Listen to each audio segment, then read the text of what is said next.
सत श्री अकाल, तुसीं देख रहे हो द पंजाब टीवी ते मैं हाँ जज सिंह चाहड़। केंद्र के 3 खेती कानूनों के खिलाफ किसानी अंदोलन ज्यों-ज्यों वड्डा रूप अख्तियार करता दिखाई दिंदा है, त्यों-त्यों ही मोदी सरकार दीयां मुश्किलां भी वधदियां दिखाई दिंदियां ने। आए दिन ही किसी न किसी भाजपा लीडर के वल्लों किसानी अंदोलन नूं लैके कोई ना कोई नवा विवादित बयान दे दिता जाता है। अते हुण देश के खेतीबाड़ी मंत्री नरेंद्र सिंह तोमर ने लगता है कि विवादित बयान दे के एक पुट्ठा पंगा पा लिया है। दरअसल महापंचायत जड़ियां के पूरे देश दे विच किसानां दे वल्लों कीतियां जा रही ने, उन्हां दे विच बहुत वड्डे वड्डे इकट्ठ हो रहे ने।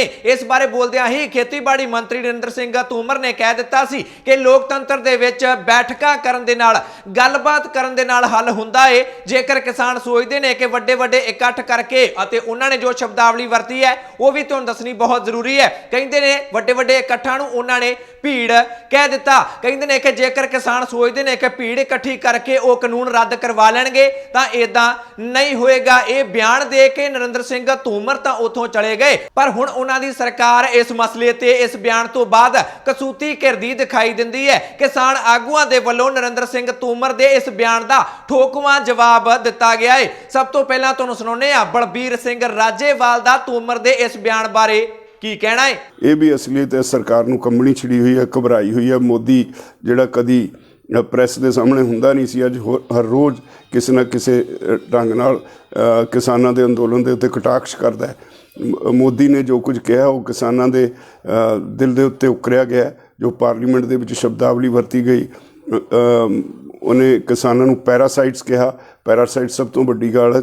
गली दे गंदे कीड़े कहा गया किसानां नूं।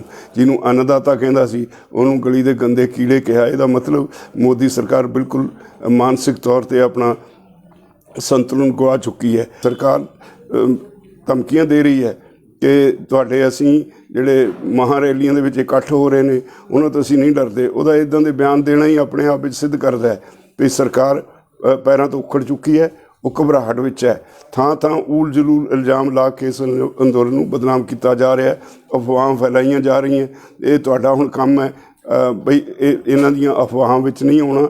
जेकर गल की जाए किसान मजदूर संघर्ष कमेटी की तो उसके सूबा जनरल सकत्तर सरवण सिंह पंधेर ने भी तोमर नूं करारा जवाब दे दिता है। वो कहते हैं कि अपने अहुदे की मर्यादा तोमर दे वल्लों नहीं रखी जा रही है, नाले तो उन्होंने संविधान का अपमान किया है अते नाल ही लोकतंत्र का अपमान भी नरेंद्र सिंह तोमर दे वल्लों कर दिता गया है।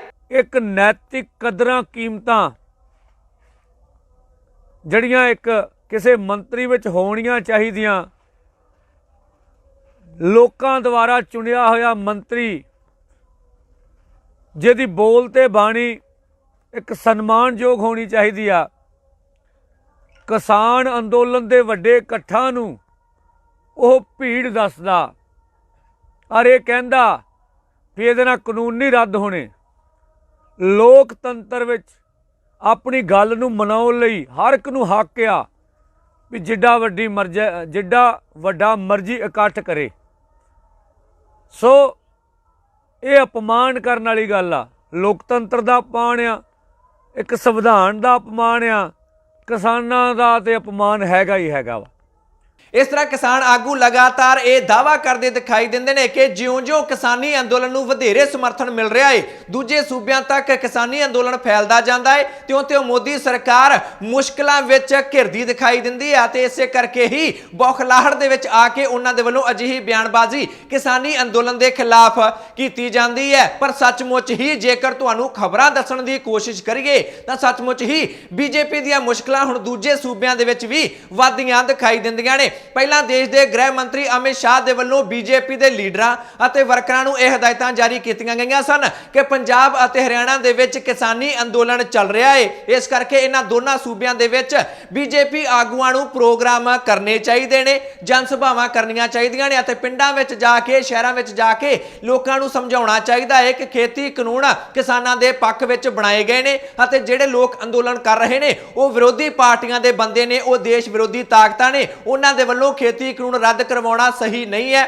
ਉਹਨਾਂ ਦਾ ਕਿਸਾਨੀ ਅੰਦੋਲਨ ਸਹੀ ਨਹੀਂ ਹੈ। ਪਰ ਉਸ ਤੋਂ ਬਾਅਦ ਪੰਜਾਬ ਦੇ ਵਿੱਚ ਅਤੇ ਹਰਿਆਣਾ ਦੇ ਵਿੱਚ ਬਹੁਤ ਵੱਡੇ ਪੱਧਰ ਤੇ ਬੀਜੇਪੀ ਲੀਡਰਾਂ ਦੇ ਪ੍ਰੋਗਰਾਮਾਂ ਦਾ ਵਿਰੋਧ ਹੋਇਆ ਸੀ। ਉਸ ਤੋਂ ਬਾਅਦ ਅਮਿਤ ਸ਼ਾਹ ਦੇ ਵੱਲੋਂ ਇੱਕ ਬਿਆਨ ਜਾਰੀ ਕਰ ਦਿੱਤਾ ਗਿਆ ਸੀ। ਆਪਣੇ ਬੀਜੇਪੀ ਲੀਡਰਾਂ ਨੂੰ ਹਦਾਇਤਾਂ ਜਾਰੀ ਕਰ ਦਿੱਤੀਆਂ ਗਈਆਂ ਸਨ ਕਿ ਇਹਨਾਂ ਦੋਨਾਂ ਸੂਬਿਆਂ ਦੇ ਵਿੱਚ ਅੱਜ ਤੋਂ ਬਾਅਦ ਤੁਸੀਂ ਕੋਈ ਵੀ ਅਜਿਹਾ ਪ੍ਰੋਗਰਾਮ ਨਹੀਂ ਕਰਨਾ, ਕਿਉਂਕਿ ਇਸ ਦੇ ਨਾਲ ਕਾਨੂੰਨ ਵਿਵਸਥਾ ਖਰਾਬ ਹੋ ਸਕਦੀ ਹੈ। ਪਰ ਉਸ ਦੇ ਬਾਅਦ ਹੁਣ ਚਰਚਾਵਾਂ ਚੱਲਣ ਲੱਗ ਪਈਆਂ ਕਿ ਇਹਨਾਂ ਦੋਨਾਂ ਸੂਬਿਆਂ ਤੋਂ ਬਾਅਦ ਬਾਕੀ ਸੂਬਿਆਂ ਦੇ ਵਿੱਚ ਵੀ ਕਿਸਾਨੀ ਅੰਦੋਲਨ ਦਾ ਅਸਰ ਬਹੁਤ ਜ਼ਿਆਦਾ ਤੇਜ਼ੀ ਦੇ ਨਾਲ ਵਧਦਾ ਜਾਂਦਾ ਹੈ ਅਤੇ ਉਸ ਦੇ ਵਿੱਚ ਉੱਤਰ ਪ੍ਰਦੇਸ਼ ਵੀ ਸ਼ਾਮਲ ਹੋ ਚੁੱਕਾ ਹੈ। ਉੱਤਰ ਪ੍ਰਦੇਸ਼ ਦੇ ਵੀ ਬਹੁਤ ਸਾਰੇ ਕਿਸਾਨ ਹੁਣ ਕਿਸਾਨੀ ਅੰਦੋਲਨ ਦਾ ਸਾਥ ਦੇਣ ਲੱਗ ਪਏ ਨੇ। ਇਸੇ ਕਰਕੇ ਹੀ ਗ੍ਰਹਿ ਮੰਤਰੀ ਅਮਿਤ ਸ਼ਾਹ ਦੇ ਵੱਲੋਂ ਬੀਜੇਪੀ ਲੀਡਰਾਂ, ਵਿਧਾਇਕਾਂ, ਐਮਪੀਆਂ ਨੂੰ ਹਦਾਇਤਾਂ ਜਾਰੀ ਕੀਤੀਆਂ ਗਈਆਂ ਕਿ ਉੱਤਰ ਪ੍ਰਦੇਸ਼ ਦੇ ਵਿੱਚ ਖਾਸ ਤੌਰ ਤੇ ਪਿੰਡਾਂ ਦੇ ਵਿੱਚ ਜਾ ਕੇ ਲੋਕਾਂ ਨੂੰ ਆਪਣੇ ਨਾਲ ਜੋੜਿਆ ਜਾਣਾ ਚਾਹੀਦਾ ਹੈ। ਉਹਨਾਂ ਨੂੰ ਦੱਸੋ ਕਿ ਕਿਸਾਨੀ ਅੰਦੋਲਨ ਦੇਸ਼ ਵਿਰੋਧੀ ਤਾਕਤਾਂ ਦੇ ਵੱਲੋਂ ਕੀਤਾ ਜਾ ਰਿਹਾ ਹੈ।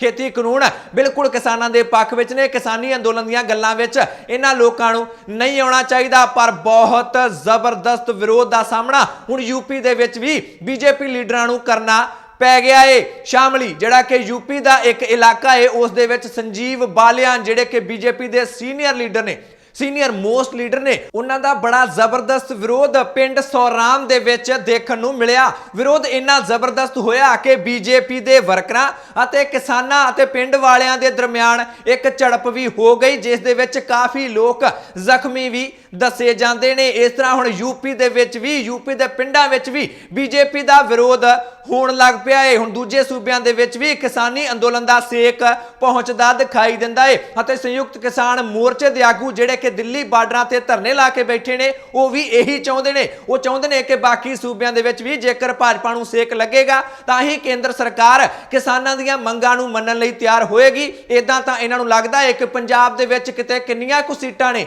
ਲੋਕ ਸਭਾ ਦੀਆਂ ਕਿੰਨੀਆਂ ਕੁ ਸੀਟਾਂ ਨੇ, ਰਾਜ ਸਭਾ ਦੀਆਂ ਕਿੰਨੀਆਂ ਕੁ ਸੀਟਾਂ ਨੇ, ਕੋਈ ਜ਼ਿਆਦਾ ਫਰਕ ਬੀਜੇਪੀ ਨੂੰ ਨਹੀਂ ਪੈ ਰਿਹਾ ਸੀ। ਅਤੇ ਹੁਣ ਜਦੋਂ ਗੱਲ ਯੂਪੀ ਵੱਲ ਨੂੰ ਤੁਰੀ ਹੈ ਤਾਂ ਭਾਜਪਾ ਕਾਫੀ ਚਿੰਤਾ ਦੇ ਵਿੱਚ ਡੁੱਬਦੀ ਦਿਖਾਈ ਦਿੰਦੀ ਹੈ। ਆਪਣੇ ਦੇਸ਼ ਦੇ ਵਿੱਚ ਨਹੀਂ ਸਗੋਂ ਵਿਦੇਸ਼ਾਂ ਦੇ ਵਿੱਚ ਵੀ ਲਗਾਤਾਰ ਕਿਸਾਨੀ ਅੰਦੋਲਨ ਨੂੰ ਸਮਰਥਨ ਮਿਲ ਰਿਹਾ ਹੈ। ਸੰਯੁਕਤ ਕਿਸਾਨ ਮੋਰਚੇ ਦੇ ਵੱਲੋਂ ਇੱਕ ਬਿਆਨ ਜਾਰੀ ਕਰਕੇ ਖੁਲਾਸਾ ਕੀਤਾ ਗਿਆ ਹੈ ਕਿ ਅਮਰੀਕਾ ਦੀਆਂ 87 ਕਿਸਾਨ ਜਥੇਬੰਦੀਆਂ ਦੇ ਵੱਲੋਂ ਭਾਰਤ ਵਿੱਚ ਚੱਲ ਰਹੇ ਕਿਸਾਨੀ ਅੰਦੋਲਨ ਨੂੰ ਆਪਣਾ ਸਮਰਥਨ ਦੇ ਦਿੱਤਾ ਗਿਆ ਹੈ। ਇਸ ਤਰ੍ਹਾਂ ਜਿਹੜੇ ਕਿਸਾਨ ਆਗੂ ਨੇ ਉਹ ਦਾਅਵਾ ਕਰ ਰਹੇ ਨੇ ਕਿ ਭਾਵੇਂ ਮਨੁੱਖੀ ਅਧਿਕਾਰਾਂ ਦੇ ਆਧਾਰ ਤੇ ਕਿਸਾਨੀ ਅੰਦੋਲਨ ਦਾ ਪੱਖ ਅਮਰੀਕਾ ਦੇ ਵੱਲੋਂ ਪੂਰ ਦਿੱਤਾ ਗਿਆ, ਅਮਰੀਕਾ ਦੀ ਸਰਕਾਰ ਦੇ ਵੱਲੋਂ, ਪਰ ਜਿਹੜੇ ਕਾਨੂੰਨ ਪਾਸ ਕੀਤੇ ਗਏ ਨੇ ਉਹ ਅਮਰੀਕਾ ਵੀ ਚਾਹੁੰਦਾ ਹੈ ਕਿ ਭਾਰਤ ਦੇ ਵਿੱਚ ਲਾਗੂ ਹੋ ਜਾਣ, ਕਿਉਂਕਿ ਅਮਰੀਕਾ ਵੀ ਕਾਰਪੋਰੇਟ ਘਰਾਣਿਆਂ ਨੂੰ ਹੀ ਸਾਰਾ ਕੁਝ ਸੌਂਪਣ ਦੇ ਪੱਖ ਵਿੱਚ ਹੈ। ਇਸ ਕਰਕੇ ਜਿਹੜੇ ਉੱਥੋਂ ਦੇ ਲੋਕ ਨੇ ਉਹ ਕਿਸਾਨੀ ਅੰਦੋਲਨ ਦਾ ਸਮਰਥਨ ਕਰਦੇ ਦਿਖਾਈ ਦਿੰਦੇ ਨੇ। ਆਸਟ੍ਰੇਲੀਆ ਦੇ ਵਿੱਚ ਵੀ ਕਾਫੀ ਵੱਡੇ ਪ੍ਰੋਗਰਾਮ ਕਿਸਾਨੀ ਅੰਦੋਲਨ ਦੇ ਪੱਖ ਵਿੱਚ ਕੀਤੇ ਗਏ। ਉੱਥੇ ਤਾਂ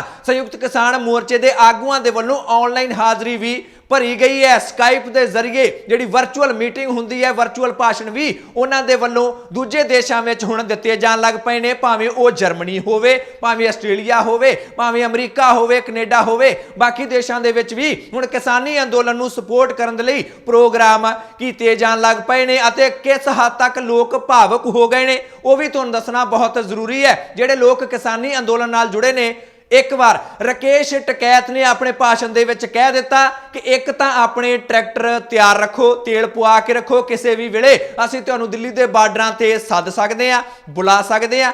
ਦੂਜੀ ਗੱਲ ਉਹਨਾਂ ਨੇ ਕਿਹਾ ਕਿ ਜੇਕਰ ਕੇਂਦਰ ਸਰਕਾਰ ਨੇ ਸਾਡੀਆਂ ਗੱਲਾਂ ਨਾ ਮੰਨੀਆਂ, ਛੇਤੀ ਤੋਂ ਛੇਤੀ ਅਸੀਂ ਆਪਣੀਆਂ ਖੜੀਆਂ ਫਸਲਾਂ ਨੂੰ ਅੱਗ ਵੀ ਲਾ ਸਕਦੇ ਹਾਂ। ਤੀਜੀ ਗੱਲ, ਜੇਕਰ ਸਾਡੀ ਗੱਲ ਨਾ ਮੰਨੀ ਗਈ ਤਾਂ ਅਸੀਂ ਆਪਣੀਆਂ ਫਸਲਾਂ ਨੂੰ ਵਾਹ ਵੀ ਸਕਦੇ ਹਾਂ। ਆਪਣੇ ਹੱਥੀਂ ਬੀਜੀਆਂ ਫਸਲਾਂ ਨੂੰ ਆਪਣੇ ਹੱਥੀਂ ਹੀ ਟਰੈਕਟਰਾਂ ਦੇ ਨਾਲ ਅਸੀਂ ਆਪਣੀਆਂ ਫਸਲਾਂ ਵਾਹ ਦੇਾਂਗੇ। ਪਰ ਬਹੁਤ ਜਗ੍ਹਾ ਤੋਂ ਅਜਿਹੀਆਂ ਖਬਰਾਂ ਆਉਣ ਲੱਗ ਪਈਆਂ ਕਿ ਕਿਸਾਨੀ ਅੰਦੋਲਨ ਨੂੰ ਸਪੋਰਟ ਕਰਨ ਦੇ ਲਈ ਕਿਸਾਨਾਂ ਦੇ ਵੱਲੋਂ ਆਪਣੀਆਂ ਖੜੀਆਂ ਫਸਲਾਂ ਵਾਹੀਆਂ ਜਾਣ ਲੱਗੀਆਂ, ਜਿਸ ਤੋਂ ਬਾਅਦ ਹੁਣ ਕਿਸਾਨ ਆਗੂਆਂ ਦੇ ਵੱਲੋਂ ਅਪੀਲ ਕੀਤੀ ਗਈ ਹੈ ਕਿ ਉਹ ਇੱਕ ਚੇਤਾਵਨੀ ਕੇਂਦਰ ਸਰਕਾਰ ਨੂੰ ਦਿੱਤੀ ਗਈ ਸੀ।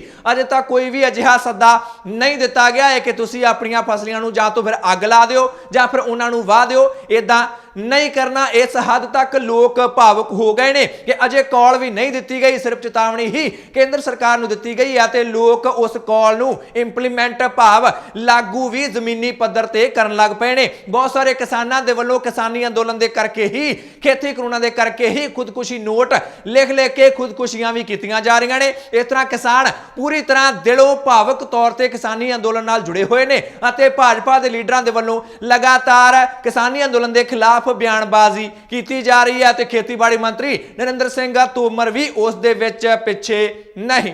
ਇੱਕ ਸਵਾਲ ਤੁਹਾਡੇ ਕੋਲੋਂ ਪੁੱਛ ਲੈਣਾ ਚਾਹੁੰਦੇ ਆ ਕਿ ਤੁਹਾਨੂੰ ਵੀ ਇਦਾਂ ਲੱਗਦਾ ਹੈ ਕਿ ਸੱਚਮੁੱਚ ਹੀ ਮੋਦੀ ਸਰਕਾਰ ਪੈਰਾਂ ਤੋਂ ਉਖੜ ਗਈ ਹੈ, ਬੁਖਲਾ ਗਈ ਹੈ? ਇਸੇ ਕਰਕੇ ਹੀ ਉਹਨਾਂ ਦੇ ਲੀਡਰਾਂ ਦੇ ਵੱਲੋਂ ਕਿਸਾਨੀ ਅੰਦੋਲਨ ਬਾਰੇ ਅਜਿਹੇ ਬਿਆਨ ਦਿੱਤੇ ਜਾ ਰਹੇ ਨੇ ਜਿਵੇਂ ਕਿ ਦਾਅਵਾ ਕਿਸਾਨ ਆਗੂਆਂ ਦੇ ਵੱਲੋਂ ਕੀਤਾ ਜਾ ਰਿਹਾ ਹੈ। ਜੋ ਵੀ ਤੁਹਾਡੀ ਰਾਏ ਹੈ ਕਮੈਂਟ ਕਰਕੇ ਆਪਣੀ ਰਾਏ ਜ਼ਰੂਰ ਦਿਓ। ਚੈਨਲ ਤੇ ਜੇਕਰ ਨਵੇਂ ਆਏ ਹੋ ਸਬਸਕ੍ਰਾਈਬ ਕਰ ਲਓ, ਬੈਲ ਵਾਲਾ ਬਟਨ ਜ਼ਰੂਰ ਦਬਾ ਲੈਣਾ। ਜੇਕਰ ਇਹ ਖਬਰ ਫੇਸਬੁੱਕ ਤੇ ਦੇਖ ਰਹੇ ਹੋ ਤਾਂ ਪੇਜ ਲਾਈਕ ਕਰ ਲਓ। ਮੈਂ ਜੱਜ ਸਿੰਘ ਚਾਹਲ ਅਗਲੀ ਵਾਰ ਫਿਰ ਹਾਜ਼ਰ ਹੋਵਾਂਗਾ। ਤੁਸੀਂ ਦੇਖਦੇ ਰਹੋ ਦਾ ਪੰਜਾਬ ਟੀਵੀ, ਹਰ ਖਬਰ ਦਾ ਸੱਚ